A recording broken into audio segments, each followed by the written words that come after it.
Thomas Jefferson adalah penulis draft Deklarasi Kemerdekaan Amerika Serikat dan Sekretaris Negara yang pertama, Wakil Presiden yang kedua, dan Presiden Amerika Serikat yang ketiga.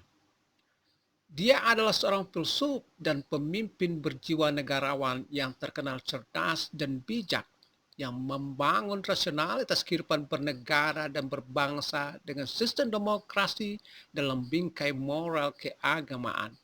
Berikut ini adalah kata-kata bijak tentang pemerintahan, demokrasi, dan politik akal sehat yang berasal darinya.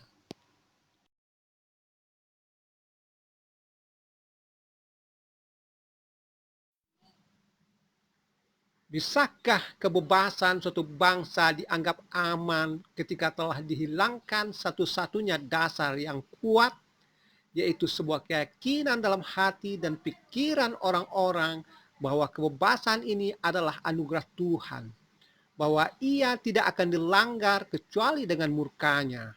Sungguh saya gemetar ketika saya merefleksikan untuk negara saya bahwa Tuhan itu adil. Keadilannya tidak pernah lengah sekejap pun.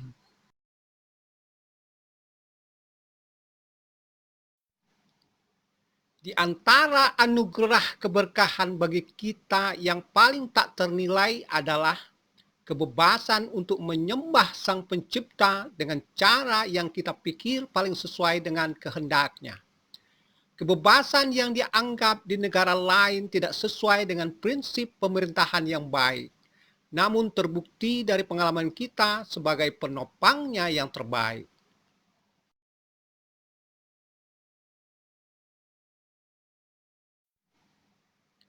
Kami percaya bahwa kebenaran ini terbukti dengan sendirinya, bahwa semua manusia diciptakan sama, bahwa mereka dianugerahi oleh Sang Pencipta dengan hak-hak tertentu yang tidak dapat dicabut. Di antaranya adalah hak hidup, kebebasan, dan upaya meraih kebahagiaan.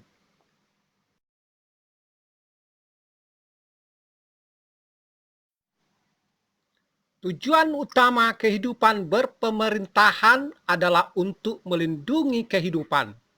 Mengabaikan hal tersebut berarti Anda telah mengabaikan semuanya.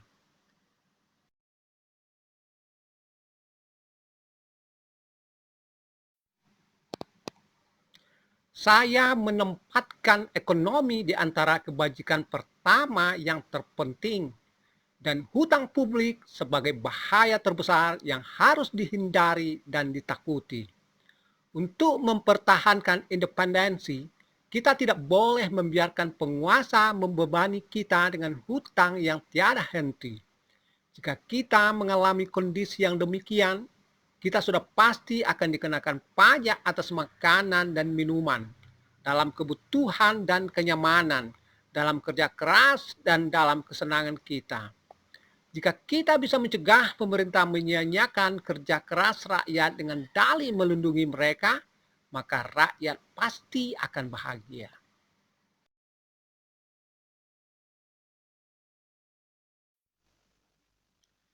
Begitu republik rusak, tidak ada kemungkinan untuk memperbaiki kejahatan yang berkembang kecuali dengan menghapus korupsi dan memulihkan prinsip-prinsip yang telah hilang. Setiap perbaikan lainnya adalah hal yang tidak berguna atau kejahatan baru.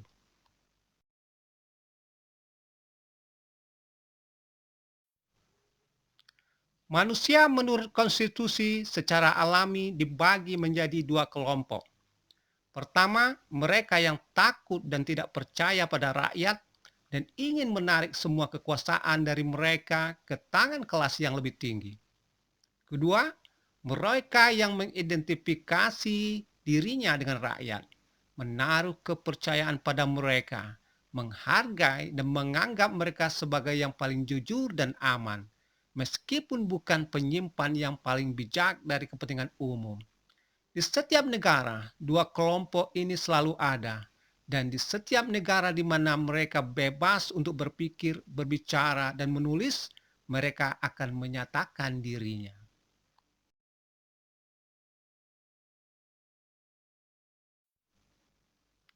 Tidak ada eksperimen yang lebih menarik daripada yang kita coba sekarang. Dan yang kita percaya akan berakhir dengan terbangunnya fakta bahwa manusia dapat diatur oleh akal dan kebenaran. Oleh karena itu, tujuan pertama kita seharusnya adalah membiarkan terbuka baginya semua jalan menuju kebenaran. Yang paling mujarab yang ditemukan sampai sekarang adalah kebebasan pers. Oleh karena itu, ia merupakan yang pertama ditutup oleh mereka yang takut tindakannya akan diselidiki oleh pers tersebut.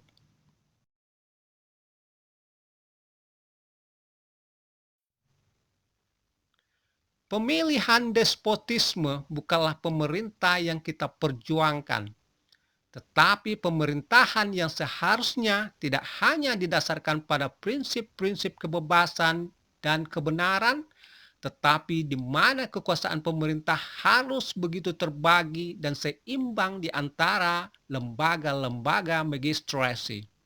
Sehingga tidak ada yang bisa melampaui batas kekuasaan mereka melalui pengekangan dan pemeriksaan oleh yang lain.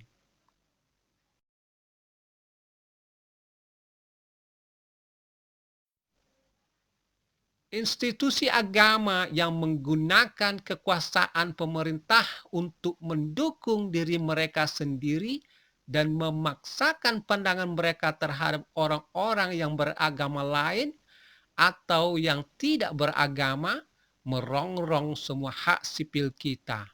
Apalagi dukungan negara terhadap agama yang mapan cenderung membuat para petingginya tidak tanggap terhadap jamaah atau umatnya sendiri dan mengarah pada korupsi dalam agama itu sendiri. Oleh karena itu, mendirikan tembok pemisah antara gereja dan negara sangatlah penting dalam masyarakat yang bebas.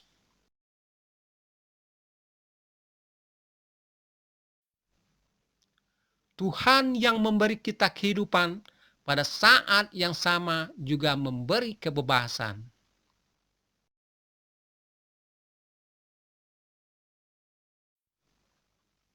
Saat yang tepat bersikap waspada terhadap korupsi dan tirani adalah sebelum ia menguasai kita. Lebih baik mencegah serigala masuk ke dalam kumpulan sapi daripada mencabut taring dan kukunya setelah ia masuk ke dalam kumpulan sapi tersebut.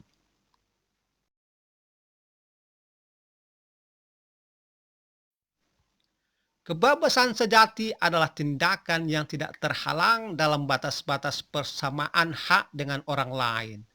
Saya tidak menambahkan dalam batas-batas hukum, karena hukum seringkali hanyalah kehendak tiran, dan selalu demikian ketika melanggar hak-hak individu.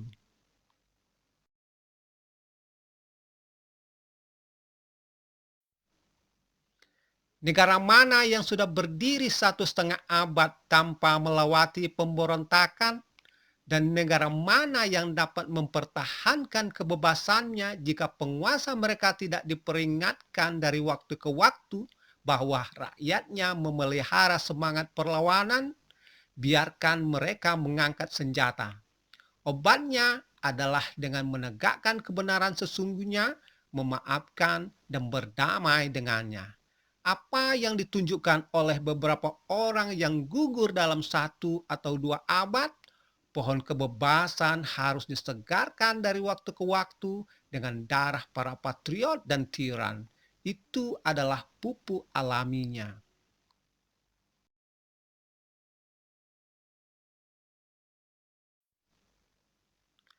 Manusia tercipta tidak untuk negara, akan tetapi negara didirikan untuk manusia.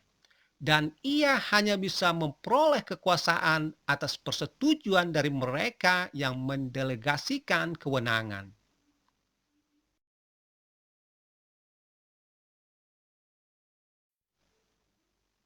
Begitu orang lalai terhadap urusan publik, Anda dan saya, Kongres dan Majelis, Hakim dan Gubernur, semuanya akan menjadi serigala. Tampaknya menjadi hukum yang bersifat umum, terlepas dari pengecualian individu.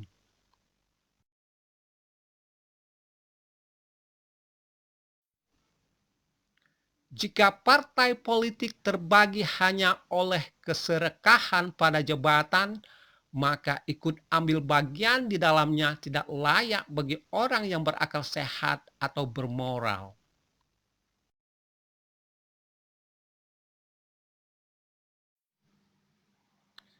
Saya yakin bahwa dalam menakar nilai seseorang, baik dalam kehidupan pribadi maupun publik, integritas murni adalah kualitas yang kita pertimbangkan pertama kali, sedangkan pendidikan dan bakat hanyalah yang kedua.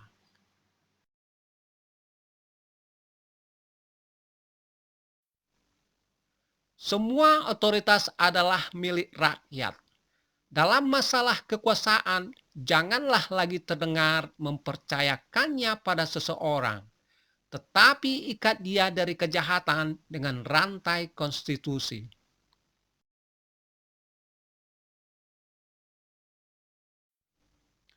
Untuk menjaga kemandirian, kita tidak boleh membiarkan penguasa membebani kita dengan hutang terus-menerus. Kita harus membuat pilihan antara ekonomi dan kebebasan atau kekayaan dan perbudakan.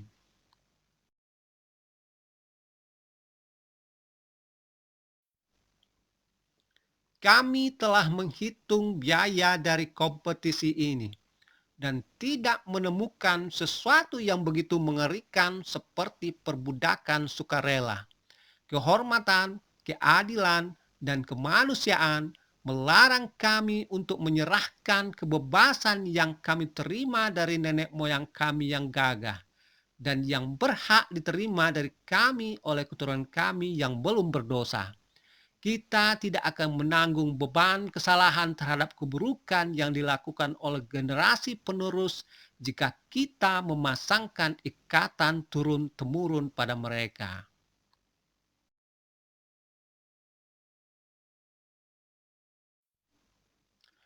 Jangan pernah menggigit umpan yang kelihatan enak hingga kamu tahu tidak ada mata kail di bawahnya.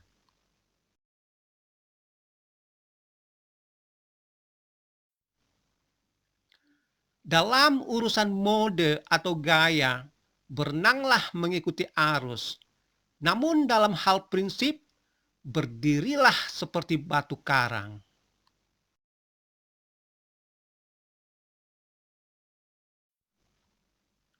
Jika hukum tidak adil, seseorang tidak hanya berhak untuk melakukan pembangkangan, akan tetapi dia wajib melakukan hal tersebut.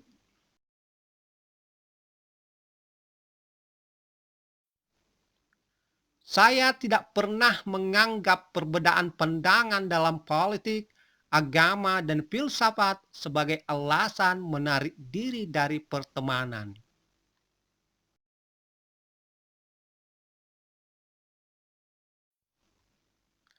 Negara kita sekarang mengambil jalan lempeng menuju kehancuran, yaitu melalui konsolidasi kekuasaan terlebih dahulu dan kemudian melakukan berbagai bentuk penyimpangan atau korupsi sebagai konsekuensi yang tidak terhindarkan.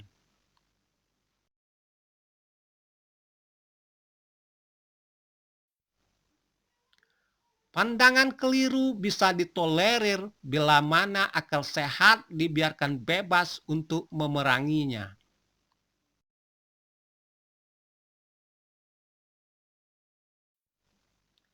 Kebebasan pers, jika itu berarti segalanya, adalah kebebasan untuk mengkritik dan melakukan oposisi.